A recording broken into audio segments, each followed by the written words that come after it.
Bienvenidos al baúl de la historia. Llegó el momento de hablar de piratas. No, esos piratas no.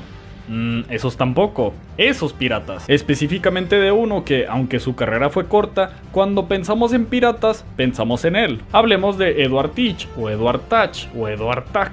No se sabe cuál era la pronunciación de su apellido, ni tampoco si ese era su apellido. De hecho, no se tiene documentación clara de cuándo nació, dónde nació, ni quiénes eran sus familiares. Se cree que nació en 1680 en Bristol, Inglaterra, y de una familia rica. También se cree que participó como corsario en la Guerra de Sucesión Española. Se cuenta de Edward Teach que sí sabía leer y escribir. También se dice que desde joven él daba muestras de audacia y valentía, o sea, le valía la vida. Se dice que llegó a América para finales del siglo XVII y que habitó en la isla de Nueva Providencia, lo que sería como un Disneyland pero para piratas. La verdad es que casi no se tiene nada documentado de su vida hasta el 1716. En ese año ingresó a la tripulación del pirata Benjamin Hornigold y este le dio a cargo una de sus naves, y juntos comenzaron sus fechorías, que si abordar barcos, que si robar harina, que si robar vino, el cual le gustaba mucho. Luego se toparon con un tal Stede Bonnet, que era un terrateniente rico, el cual no tenía por qué meterse a la piratería, pero la crisis estaba dura para todos. Nada más que este tal Bonnet no era muy bueno capitaneando.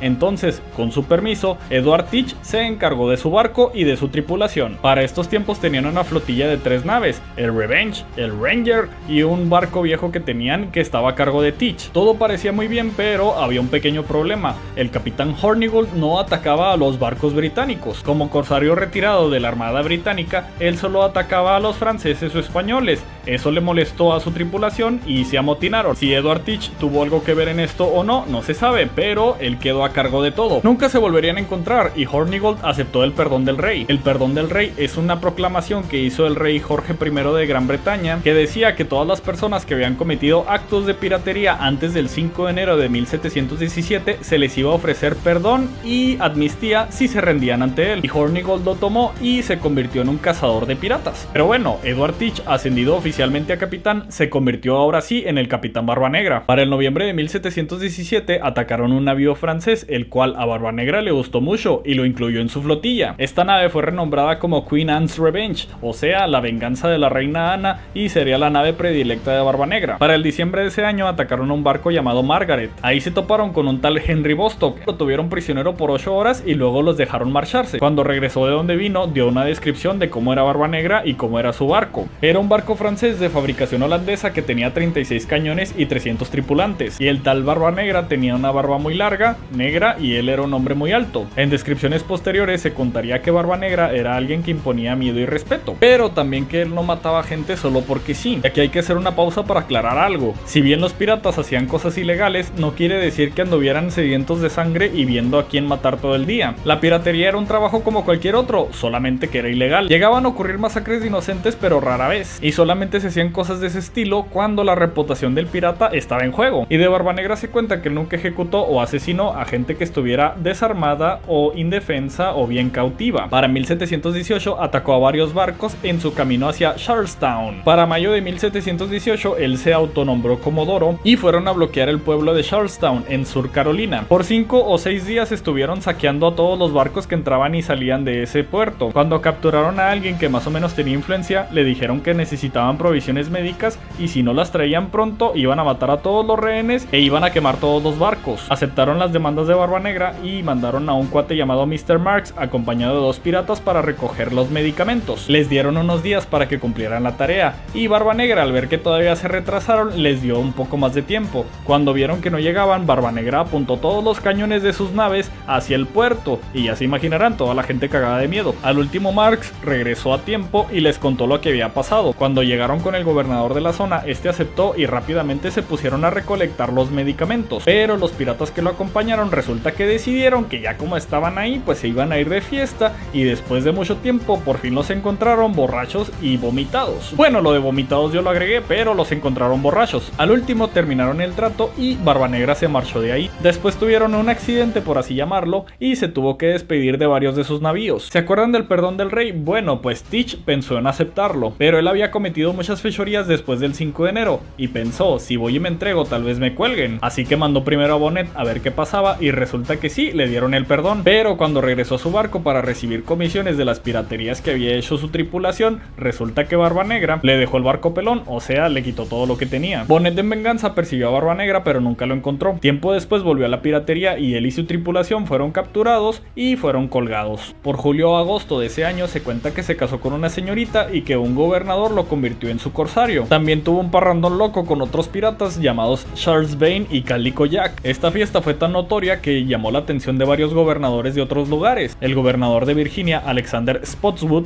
tenía gran interés en el tesoro escondido de Barba Negra. Después de buscarlo por un tiempo y preguntarle a infinidad de personas por dónde estaba él, una flotilla bajo el comando de un tal Maynard lo encontró en Ocracoke y como para ese tiempo Barba Negra ya no se dedicaba a la piratería, pues nada más tenía un barco bajo su comando y menos de 50 tripulantes. Barba Negra, que por cierto la noche anterior estuvo bebiendo, cuando vio que lo estaban persiguiendo decidió abrir fuego. Barba Negra, dirigiéndose hacia la playa, se adentró en unos canales. Sin embargo, tanto su barco, el Aventura, como el de sus perseguidores se quedaron varados. Se dice que ahí fue cuando tuvieron su pequeña conversación. Barba Negra le gritó: ¿de dónde vienes? ¿Quién fregados eres tú? ¿Que no ves por nuestros colores que no somos piratas? Y después de darle un trago a la botella de licor que traía, gritó: maldita mi alma si yo les muestro algo de piedad, o la recibo de ustedes. Maynard le respondió: yo no estoy esperando piedad de ustedes, ni siquiera esperen que yo se las dé. En eso, el barco de Barba Negra apuntó sus armas hacia los barcos de Maynard. El ataque fue tan devastador que Maynard perdió un tercio de sus fuerzas. Las dos naves estaban tan cerca que Maynard sabía que lo iban a abordar y Teach le dijo a sus hombres que estuvieran listos para el abordaje. Maynard mandó a sus hombres que se escondieran y creó una cortina de humo en lo que Barba Negra los abordaba. Los hombres de Maynard que estaban escondidos salieron de sorpresa y empezaron a disparar y a gritarle a los hombres de Barba Negra. El pirata separó su grupo de ataque en dos partes y él se fue directo a atacar a Maynard. Los dos se dispararon y luego se prepararon para un duelo a muerte con cuchillos. Barba Negra se las arregló para romper la espada de Maynard. Las fuerzas de Maynard, aparte de ser mayor en número, eran superiores y los piratas no pudieron hacer nada contra ellos. Edward Teach ni siquiera se dio cuenta que ya lo tenían rodeado y cuando Maynard se alejó para disparar otra vez, llegó otro de los tripulantes de Maynard y le cortó el cuello o la cara. La verdad es que no importa porque los hombres de Maynard lo remataron muchísimas veces. Al último, cuando examinaron el cuerpo de Barba Negra, encontraron 20 puñaladas y 5 heridas de fuego. Y los piratas que no murieron se terminaron rindiendo. El cuerpo de Barba Negra lo decapitaron y su cuerpo fue aventado al mar. Y al final, la cabeza de Barba Negra terminó adornando el barco de Maynard.